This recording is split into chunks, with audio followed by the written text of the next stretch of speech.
Qu'est-ce que devrait faire le RPG Day pour son 10e anniversaire l'année prochaine? Déjà, je savais pas que c'était le 10e anniversaire du RPG Day.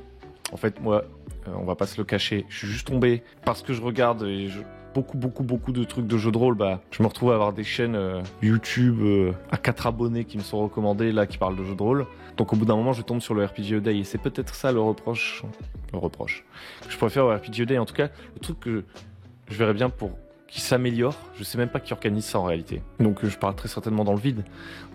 Mais en fait, c'est un événement voilà qui est pas du tout connu. Moi, je trouve ça sympa à faire pour plusieurs raisons, parce que ça se fait poser des questions et j'adore me poser des questions, j'adore me parler à moi-même. Je suis un introverti. Deuxième chose que j'aime bien avec le RPG Day, c'est que le concept, je le trouve cool en fait, que pendant un mois tout le monde fasse un truc et tout. Mais je suis pas sûr que ça marche très bien, je reviendrai après. Le troisième truc qui est assez cool, c'est que c'est assez reposant à faire comme vidéo. Tu prends juste une liste de questions, t'essayes d'y répondre. C'est pas sorcier quoi. Et donc en plein mois d'août où il fait chaud, on est un peu fatigué, puis on va partir en vacances. Potentiellement, c'est sympathique. Le problème, c'est que c'est visible comme événement. Enfin, je connais pas beaucoup de gens qui font le RPG Day, pourtant, c'est pas déconnant comme concept. Quasiment tous les créateurs que je vois et qui font le RPG Day, c'est des gens qui ont pas beaucoup de visibilité, quoi. Donc, moi, ce que je ferais pour mettre un peu plus d'enjouement sur le RPG Day, peut-être, je sais pas qui organise ça, c'est que je proposerais juste, j'enverrai un mail à des gens en leur proposant de le faire. Parce que sinon, il faut tomber dessus. Et si ça fait 10 ans que le RPG Day existe, et qu'il y a aussi peu de gens qui font le concept, c'est que pour l'instant le bouche à oreille ça n'est pas suffisant selon moi. Après bon, il y a aucune obligation de résultat du côté du RPG Day, j'imagine.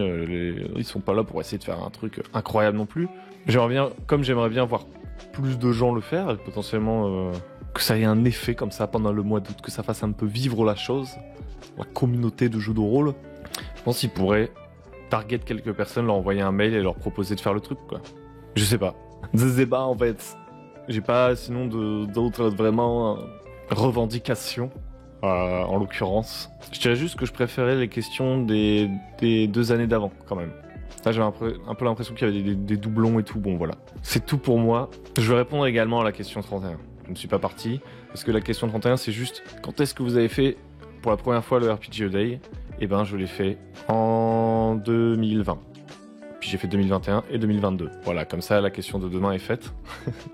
J'allais quand même pas faire une vidéo juste pour cette question. Sur ce, je vous souhaite une très bonne journée, puis on se retrouve... Ah, mais attendez. En fait, je suis un peu médisant parce que c'est écrit « anecdote alternative ». Et donc du coup, demain, on se retrouve pour l'anecdote alternative. Bonne journée.